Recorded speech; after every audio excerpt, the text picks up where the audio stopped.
예, 사람마다의 기질이, 그러니까 다른 가정은 솔직히 제가 더 많이 이야기를 나눠야 이제 그 가정의 어떤 아내 쪽, 남편 쪽의 네네. 어떤 기질 같은 것들을 파악할 수가 있는데, 솔직히 디아만티랑 엠마는 그동안의 단톡방에 올려주신 내용들, 엠마가 소개에 올려주신 내용들, 이런 것만 딱 들어봐도 이 가정은 우리 가정과 너무 닮았기 때문에 네. 진짜 우리 서두에 몇 마디 안 했는데도 당신 디아만티랑 살았던 것 같죠?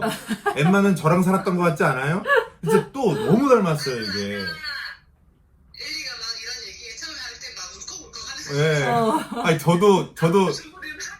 저도 디아만티 얘기하는데 네. 저 계속 진짜 이거 펑펑 울 것 같아가지고. 네. 왜냐면 저는 디아만티의 마음이 너무 이제 와닿는 예, 거죠. 와닿는 거예요. 저는 얼마나 외로울까. 맞아. 오픈 상담 하신다고 했을 네. 때 그때부터 저희는 항상 엠마 이야기에 거의 예, 밤마다. 예, 그래서 그 이야기를 되게 많이 했어요. 우리가 정말 16년 전에 절했는데 10년 동안 그런 이야기를 막 하면서 정말 이 진짜 공감을 너무 한 것 같아.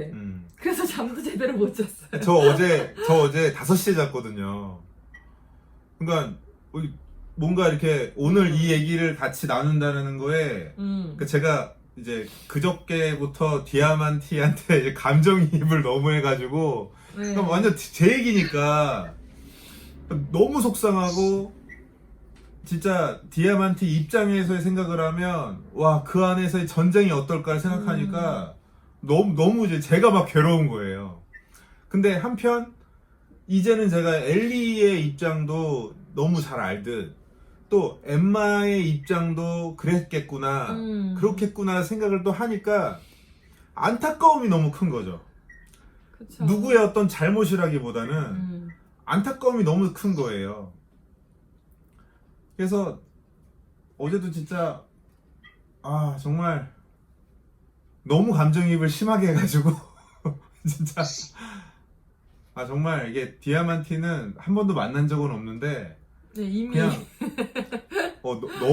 너무 생각을, 내가 불사밴드 시작한 이후로 제가 이렇게 이 멤버 중에 누군가에게 마음을 실어서 생각하는 것을 전체를 100이라면 다른 분들한테 미안하지만 전 디아만티한테가 50이에요. 나머지 분들이 나머지 50을 나눠 갖는 거고 한 절반 정도가 저는 디아만티한테 가 있어요, 마음이. 아무래도 나 같은 사람이니까. 근데 저는 진짜로 농담이 아니라 저는 디아만티 같은 사람하고 일해보고 싶어요, 저는. 그러니까 남편이 네. 그러니까 영향들이, 그러니까 그런 기질은 있는데 주변에서 아무도 맞아요. 이제 인정해 준 사람이 네. 하나도 없었죠. 네. 그러니까 그거에 약간 좀 쌓여 있어요. 네. 그러니까 스스로 나오지 못하고 있고, 어찌 보면 그러니까 사람을 만나는 것도 조금 이렇게 이 사람 나를 이렇게 평가할 텐데 내 직업으로 이렇게 뭐 그런 식으로 생각하니까 좀 저밖에 없어요. 근데 제가 그렇게 했으니까 저밖에 없는데 제가 그냥 그동안 저도 한다고 했는데 네. 그 사람은 근데 제가 이렇게 했다고 생각하니까 되게 막 마음이 아픈 거죠. 그래서 진짜. 저희한테 네. 자기한테 있는 게 만약에 뭐 이런 것들 다 있다고 치면 하나도 그거를 뭐 사용 하지 못하고 그러니까. 어, 그러니까 제가 스스로 이렇게 뭔가 말씀을 들으면서도 저는 그래도 운 좋게 그냥 막 제멋대로라도 막 하면서 살았던 부분이 있는데, 만일 내가 지금까지 정말 디아만티 입장에서 그렇게 살았다면 저는 솔직히 살아있는 것만으로도 감사해요. 디아만티가 지금 살아있는 것만으로도 저는 감사해요. 저는 못 살았을 거예요. 저는 죽었을 거예요. 예, 그러니까 저는 어떻게 보면은 디아만티보다 좀 더 공격적이고 어찌 보면 더 기분파고 네. 예, 더 나약한 성격인 거죠. 저는 네. 디아만티는 저보다 어떤 면에서는 더 진중하고 더 참을성 있고 그런 성격인 거라고 보여져요. 예, 그러니까 그거에 따라 또 장단점은 있겠지만 저는 되게 훨씬 더 위험한 사람이었던 거죠.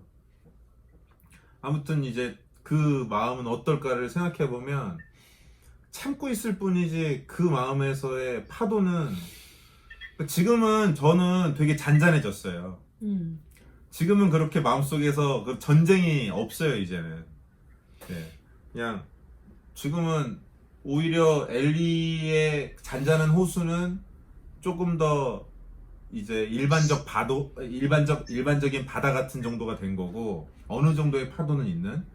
저도 이제 폭풍우가 이제 몰아치는 파도였던 게 지금은 잔잔한 바다가 된, 둘 다 되게 비슷한 바다가 된 거죠.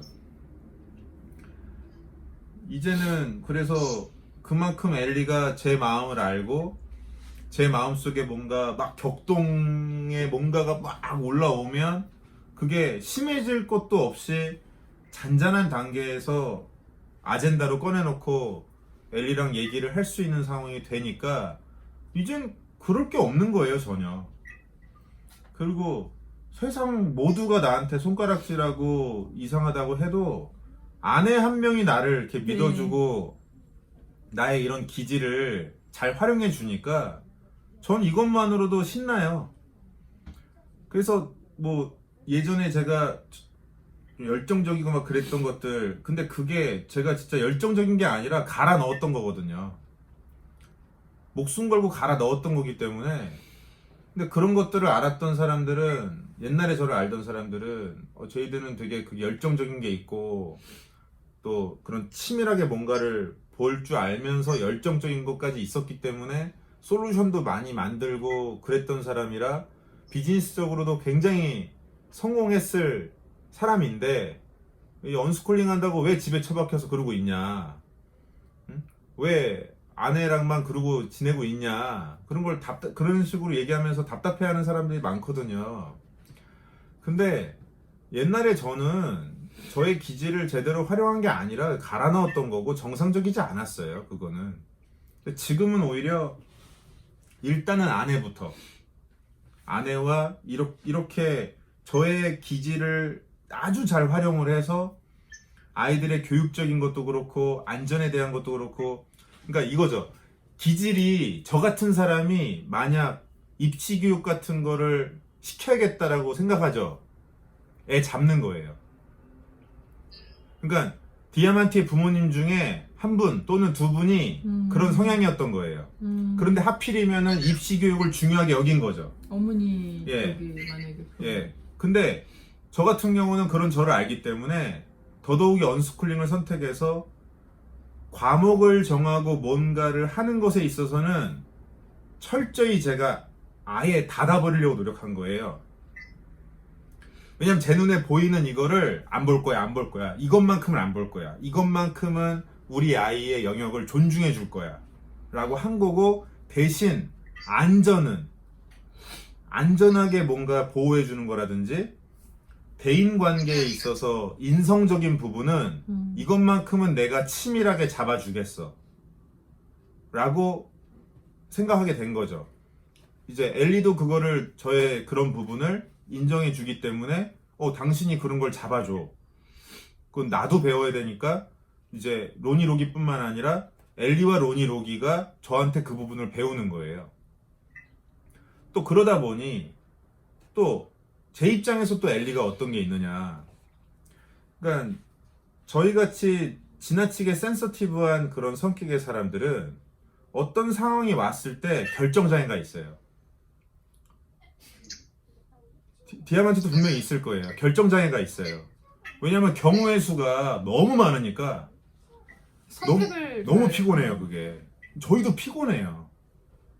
근데 이게 쓸 일이 없다가 쓸 일이 있을 때만 나왔으면 좋겠는데. 모든 시각이 다 시선이 이제 그쪽으로 이제 근데 보다 보면 누군가가 써주면 음, 이제 칼집에 넣어놨다가 쓸 때만 빼고 넣어놨다가 쓸 때만 빼고 요게 될 텐데 항상 그렇게 뭐 인정받지 못하고 어릴 때부터 제가 제일 많이 들었던 게 정말 쓸데없는 짓만 하는 놈, 뭐 할 줄 아는 거 아무것도 없는 놈이 뭐 이런 얘기를 뭐 집에서나 밖에서나 학교에서나 항상 듣고 살았으니까요.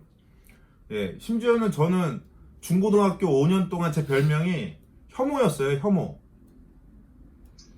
학교 선생님이 붙여준 별명이에요. 근데 수업 시간에 오늘부터 너는 이름을 안 부르고 넌 혐오라 부를 거야. 니들도 얘 혐오라 불러라고 학교 선생이 저한테 그거를 한 거예요. 그러니까 저는 그냥 혐오였어요. 그러니까 좀 그래도 나름 친했던 애들만 저한테 이름을 불렀지 학교에서 뭐 일진이나 이런 애들 뭐 좀 논다 싶은 애들은 다 저를 혐오라 불렀죠. 그러니까 그냥 항상 나는 먼지 같은 사람, 그냥 조금만 바람이 불어도 흩날려서 존재했는지 아닌지조차 사람들이 모를 수밖에 없는, 내가 죽으면 우리 가족들도 한 달 정도만 지나면 내가 이 세상에 있었는지를 모를 것 같아. 다 나를 잊어버릴 것 같아. 이런 생각을 항상 어릴 때부터 갖고 살았었기 때문에 이제 근데 그게 어떤 면에선 그래요. 저희 부모님 되게 억울해 하세요. 우리가 너를 그렇게까지는 안 했다. 저희요 아버님 어머님 되게 억울하세요. 그쵸? 억울해 하실 거예요. 그런데 그거죠. 저도 이제는 공부를 좀 해보니까 뭐 억울하실 수도 있겠다라는 생각이 들어요. 근데 그거죠. 아주 민감한 사람한테 한 것은 둔감한 사람한테 한 거랑 그걸 1대1로 비교할 수가 없는 거예요. 그렇죠. 그러니까 제일 잘못한 거는 그렇게 민감한 아이라는 것을 발견하지 못한 거죠. 그걸 키워주지 못한 거예요. 그러니까 나는 조금만 상대방이 나한테 그러니까 그냥 지나가듯 한 말도 그게 나한테는 상처가 되어 있고 지나가듯 한 행동도 상처가 되어 있는데 상대방이 나를 미워하는 마음, 나를 싫어하는 마음, 그런 것들이 둔감한 사람 입장에서는 잘 들리지가 않아, 보이지가 않아. 그러니까 상대방이 나한테 실수를 했어도 몰라. 상대방이 나한테 실수를 했는지 안 했는지. 그랬는데 우리는 진짜 이 마이크로 단위로 그거를 다 흡수하고 있는 거예요.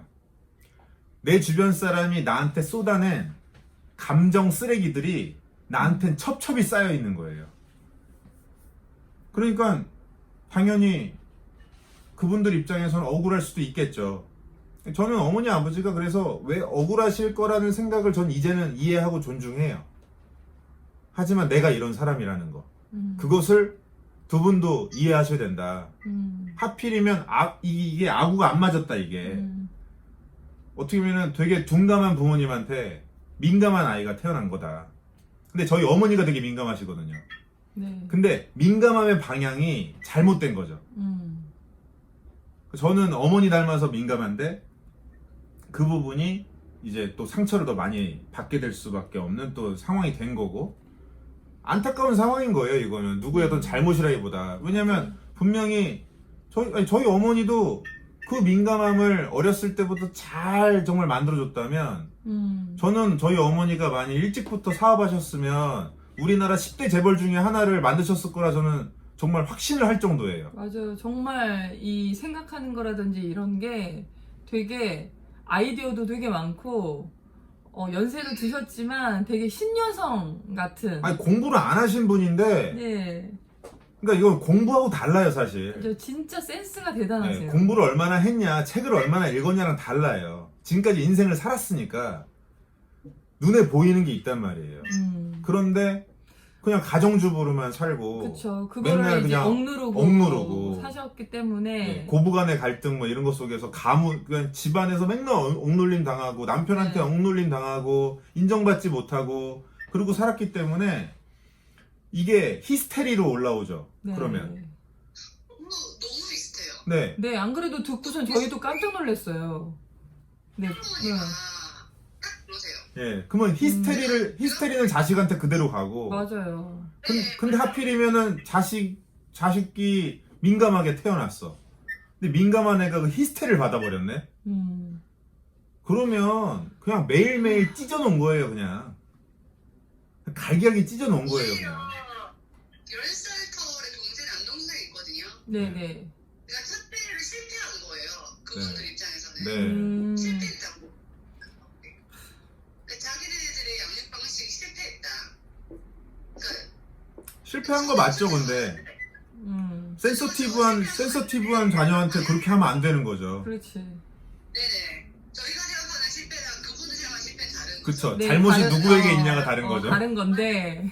실패를 했다. 그래서 둘째를 방치를 했대요. 본인들 표현에 의하면. 네. 누구한테 방치를 했는데 첫째한테 방치를 한 거예요. 아. 형아가 이제 동생을 다 본 거죠. 어. 형들도 다. 동생하고 형은 되게 편해했는데도 저희 남편은 동생을 아들 생각해요. 너무 아껴. 네. 근데 그 방치한 아이가 자기들 입장에서 성공한 거예요. 네. 그러니까 근데 사실 그랬으면 네. 뒤늦게라도 큰아들한테 맞아. 네가 우리보다 오히려 아이를 잘 키우는구나. 그러니까 우리가 너한테도 그렇게 해줬어야 되는데 미안했다. 우리의 그러니까. 방식이 틀렸고 네가 옳다라는 인정을 해주면 되는 건데 이 넌 연세 드신 잘못했어. 분들이 그게 안 돼요. 왜냐면 그분들 역시 오로지 그것만이 옳다고 생각하고 살았는데 이게 마치 옛날에 휴거가 온다고 지구가 멸망한다. 휴거가 온다고 해서 전 재산 갖다가 바쳤다가 휴거가 오지 않았잖아요. 근데 그때 사람들이 그러면 그때라도 뭐야 사기 맞은 거야 뭐야 그러면서 난리가 났어야 되는데 난리가 안 나더래요. 이게 미국에서 이제 우리나라도 그런 일이 있었지만 미국에서 그 되게 큰 사건이 있었는데 휴거 사건이 그때 왜 저런 현상이 생기지 해서 그때 저 한 심리학자가 그걸 연구해서 그때 무렵에 그 정립이 된 용어가 그게 인지부조화래요. 예. 그러니까 한마디로 자기 합리화죠. 극단적인 자기 합리화. 인정하고 싶지 않은 거예요. 그걸 왜냐면 그걸 인정하는 순간 내가 완전 바보 멍청이라는 것이 수면 위로 올라오는 건데 이게 용납이 안 되는 거예요. 그래서 학력이 높은 사람일수록 그게 오히려 더 인지부조화가 심하고 심해요. 자존심이 강한 사람, 자존감은 떨어지고 자존심이 강한 사람일수록 이게 뛰어나대요. 저희 부모님은 학력이 뛰어난 쪽은 아닌데 자존심이 엄청나죠. 그러다 보니까 인정이 안 되는 거예요. 그게 저희는 이제 최근 들어서 오히려 제가 두 분을 더 용서하려고 하고 이제 그러니까 제가 두 분하고 상관없이 마음이 풀려버린 거예요. 예. 물론 그럼에도 불구하고 두 분이 이제 여전히 예전과 비슷한 사고를 간직하고 있다라는 게 보일 때마다 훅훅 올라와요. 근데 이제는 올라올 때 감정적으로 이걸 받아들이기보다는 이성적으로 생각을 하죠. 아니, 저분들이야말로 아픈 사람인데, 내가 환자한테 왜 아파요? 이러면 안 되잖아요. 맹장이 아파가지고 끙끙대고 있는 사람한테 그 맹장이 아프면 어떡합니까? 이거 화내면 안 되잖아요. 예? 아유 아프구나. 근데 이 수술을 했는데 또 터졌네? 아이고 어떡하니. 뭐 내가 수술 능력이 떨어지나 보지. 근데 뭐 딴 데 가서 수술할 수도 없고 뭐 잘 아물뜨리고 살아야지 뭐. 안고 살아야 되는 병이네. 그냥 그렇게 바라봐야지 뭐 어쩌겠어요. 그러니까 적정한 만큼 거리를 유지하면서 또 어느 만큼은 멀리하고 어느 만큼은 가까이 하면서 이제는 저희가 마음을 쓰게 되는 대상이 된 거죠. 근데 그 전까지는 제 마음에서 용납이 안 됐었어요. 맞아요. 되게 예. 힘들어. 많이 항상 힘들어요. 애증이 너무 심했었어요, 그게. 저는 뭐 얘기 들으면서 항목이 근데 그게 있거든요. 제가 여러 이제 가정들을 상담하고 또 청년들을 오랫동안 청년들 상담을 많이 했었는데 한국 사회에서의 가정사가 그렇게 다채롭지 않아요. 거의 비슷하더라고요. 네, 비슷비슷해요. 예. 지금 불사밴드에 뭐 들어와서 그런 얘기를 뭐 사람들이 안 한 걸 수도 있고, 하필이면 우리 케이스가 없는 걸 수도 있는데, 정말 디아만티 케이스, 우리의 케이스, 이런 케이스가 적지 않아요.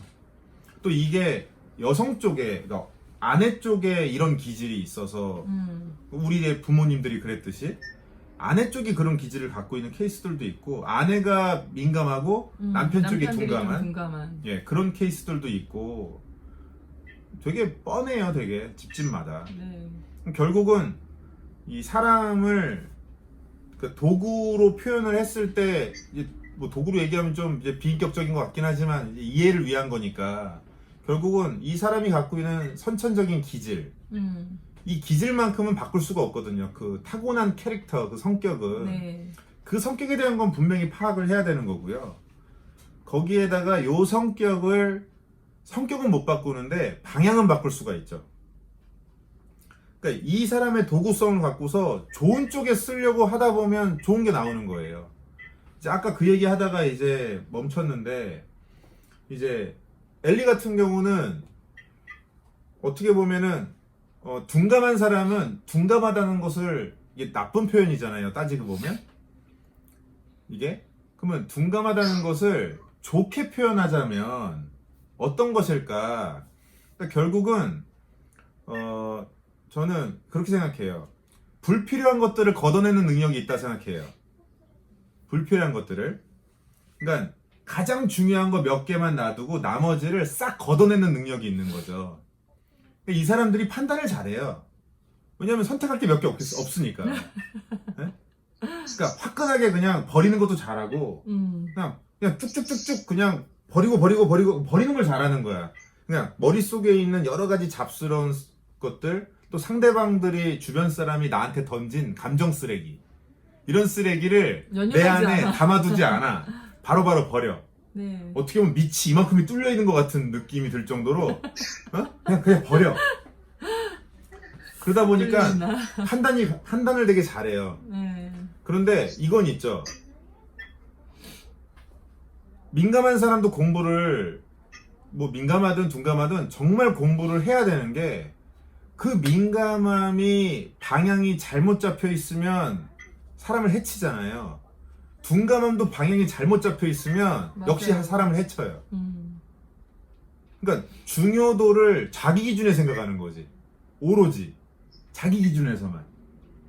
이게 전체적인 사회 전체, 인간 전체에 대해서 더 이해하려 노력하면서 더 중요도에 대한 걸 생각하다 보면, 이게 어떻게 보면은 담을 건 담고 버릴 건 버리는 것을 케이스 바이 케이스로 하려는 훈련을 해야 되는 거죠, 둔감한 사람들은. 그러니까 저희는 이제 그런 부분이 많이 섞여서, 엘리는 그런 걸 이제 정말 잘해요. 그러니까 그걸 저랑 같이 하는 거죠.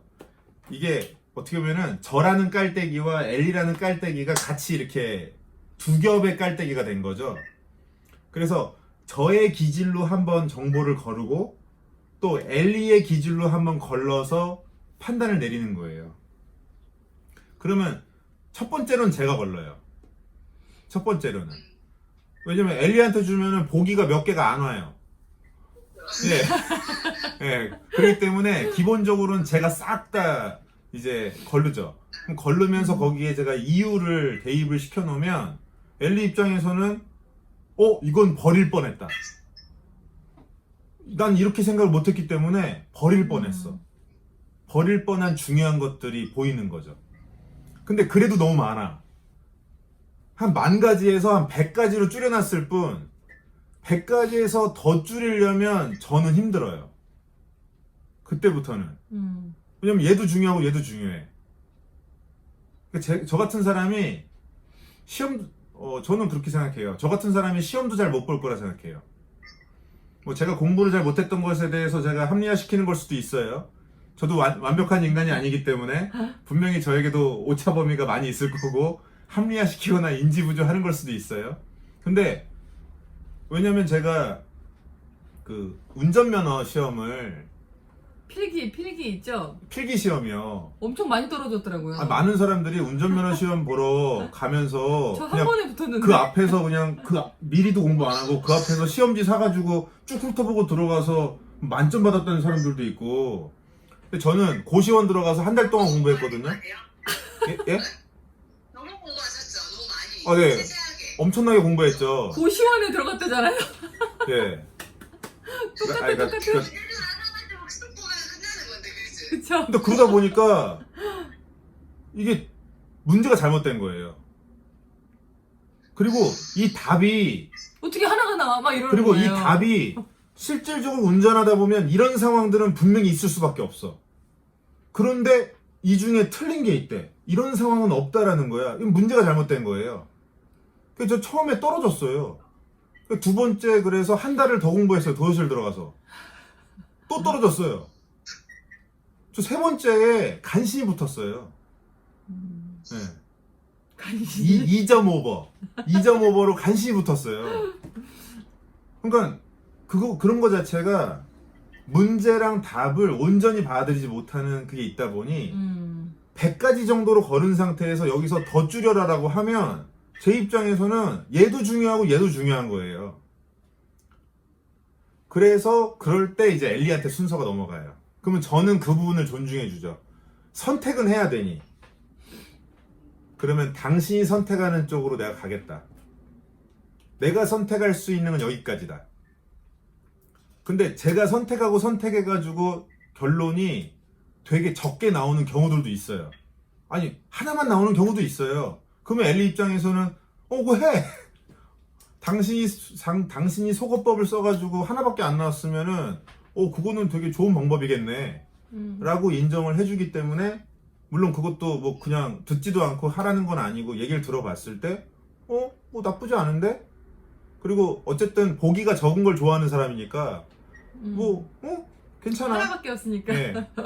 해라고 하는데 제가 보기가 너무 많을 땐 그때는 저는 또 엘리를 존중하고 엘리가 그런 능력이 있는 걸 존중하고 넘기면 엘리는 정말 쿨하게 99개를 후딱 버리죠.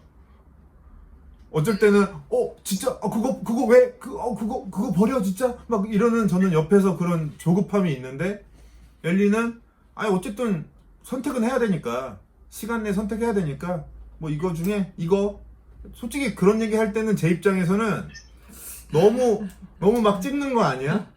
진짜 아무 생각 없이 고르는 거 아니야 싶은데 또 제 입장에서도 시간이 지나고 나서 보면 엘리의 판단이 좋았던 적도 되게 많아요. 디아만티도 느낄 거예요. 맞아요. 엠마의 그런 판단이 분명히 있을 거예요. 필요한 부분이 있다라는 거를 또 디아만티 느낄 거예요. 근데 비어있는 부분 때문에 문제가 있는 거지. 그래서 그 문제는 두 분이 깔때기가 따로 있기 때문에 문제예요. 그러니까 문제가 나왔을 때 이 깔때기 따로 도출, 이 깔때기 따로 도출되기 때문에 문제인 거죠. 근데 이 깔때기를 겹쳐놔야 돼요. 같이 한번 예, 디아만티 깔때기를 1차로 디아만티의 결론이 나오면은 그냥 그거 크게 나쁘지 않고 뭐 문제가 나쁜 게 아니면 나온 결론이 악하거나 나쁜 게 아니면 그러면 오케이. 근데 결론이 안 나고 보기가 여러 개가 나오면 그럼 그땐 제가 선택할게요. 이런 식으로 잡아주면 훨씬 더 좋은 팀이 되죠. 저희 남편은 약간 다른 점은 그런 성향이라는 거 본인이 너무 잘 아니까 아예 발을 안 네. 그쵸. 그러니까 지금 현재 시점에서는 당연히 이렇게 깔때기가 안 될 거예요. 아까 말씀드린 것처럼 저한테 저를 신뢰해서 맡긴다라기보다는 저한테 자기는 너무너무 신경 쓰게 맡겨요. 너무너무 신경 쓰게 그죠. 네, 맞아요. 자기는 너무 네. 그래서 만약에 뭐 결혼 기념일 날 뭘 할 거냐 뭐 시간이란 거지 뭐 네. 시간이 나는데 뭘 할 거냐 이런 거 할 때 그 모든 스케줄을 이제 저한테 네. 뭘 할지 맡기는 거예요. 그쵸. 제가 저는 한다고 하는데 저는 그렇게 거기에 막 신경을 막 쓰진 않거든요. 네. 그래서 그냥 툭툭 보고 이거 하면 되겠다 이거 체크 이거 하면 되겠다 체크 이거 마음에 안 들죠. 이거 하잖아요. 남편이 마음에 안 들어요. 네, 마음에 안 들죠. 요거를 왜 틀어도 안 보고 왜 이것도 안 보고 그죠. 이것도 안전하다. 이게 넘어지면 네, 어떡하냐. 네. 뭐 여기가 뭐 그쵸. 이런 여러 가지 그런 건 가지고 저는 한다고 했는데 항상 남편한테는 손이 안 차는 거예요. 제가. 그럼 그럴 거면 자기가 하던지라고 네. 맨날 하는데 근데 그거는 이제 알고 있죠. 이 사람은 외출을 하면 아까 제일이 말한 것처럼 외출을 하면 차 안에서 같이 뭐 이렇게 통영을 간다든지 외갓집 갈 때 2-3시간 운전을 가잖아요. 네. 근데 그 시간이 너무 힘든 거예요. 너무 네, 네. 민감하니까. 사실 운전하면서도 이것저것 다 봐야 되는데 맞아요. 뒤에서 채광이는 사실은 뭐 그냥 저희는 뭐 영상 보여주거나 이렇게 안 하니까 얘가 뭐 창밖을 보다가 1시간 동안 창밖만 보진 않잖아요. 네. 네. 그러니까 뭐 하고 이거 하고 뭐 이렇게 내려온다고 했다가 카세트를 싫다고 했다가 막 이렇게 막 시끌시끌 하잖아요. 예, 그러면 이제 그런 모든 소음들이 자기가 너무 힘든 그렇죠. 거예요. 맞아요. 네. 그런 외출을 해서 저희도 어렸을 때 애기 어렸을 때 외출을 거의 구도를 안 했었고 막 이런저런 것들이 있다 보니까 저도 이제 이해는 하거든요. 근데 그게 너도 힘든데 왜 본인만 힘드냐라고 생각도 할 때도 있지만 근데 우리 남편은 그런 상황이니까 어쩔 수 없더라고 이해를 하는데 그럼에도 불구하고 그런 생각이 들죠. 내가 막 이렇게 다 나름대로 서치를 해가지고 보고를 해도 제가 꼼꼼하지 본인에 비하면 꼼꼼하지 않다는 건 인정은 하죠. 근데 네. 그래도 본인한테 만족스럽지 않으면 이제 모처럼 즐겁게 나왔는데 그렇죠. 또 기분 상할 때도 있고 네. 저는 그래서- 그 차 안에서 남편의 그 예민함을 맞춘다고 뒤에서 막 음. 애쓰는데 그게 될 때가 있는데 어떨 때는 진짜 짜증난다 막 이러고 네. 나도 힘든데 막 이러고 나 뒤에서 애기 보는 거 얼마나 힘든데 차라리 영상 보여줄까? 그럴 수 없고 네. 뭐 이렇게 되는 상황이 되게 잦죠. 그래서 남편이 그런 상황을 안 만들려고 되게 많이 노력하고 요새는 네. 우리가 트러블을 안 만들면 좋겠고 우리가 왜 대화 형식이 대화가 이런 스타일로 끝날까라는 생각을 많이 하고 그리고 뭐 우리가 이사를 가야 된다거나 뭐 구입을 큰 걸 구입해야 된다거나 뭐 이렇게 할 때는 남편이 만약에 본인이 리서치를 해가지고 하면 되게 꼼꼼하게 보고 에너지를 많이 쏟고 시간을 많이 들일 것 같아요. 근데 그거 자체를 스스로 이제 약간 그게 싫어서인 건지 에너지가 없어서인 건지 안 하고 그 모든 걸 저한테 다 이제 네. 그거 하죠. 여보 알아서 해라. 네. 찾아가지고 이렇게 물어보면은 마음에 안 들고 이렇게 되는 경우가 많은 것 같아요. 네. 저희가 그러니까 우리도 그러니까 그 과정이 진짜 그냥 저희 가정 얘기를 해주시고 계신 것 같아요. 네. 네.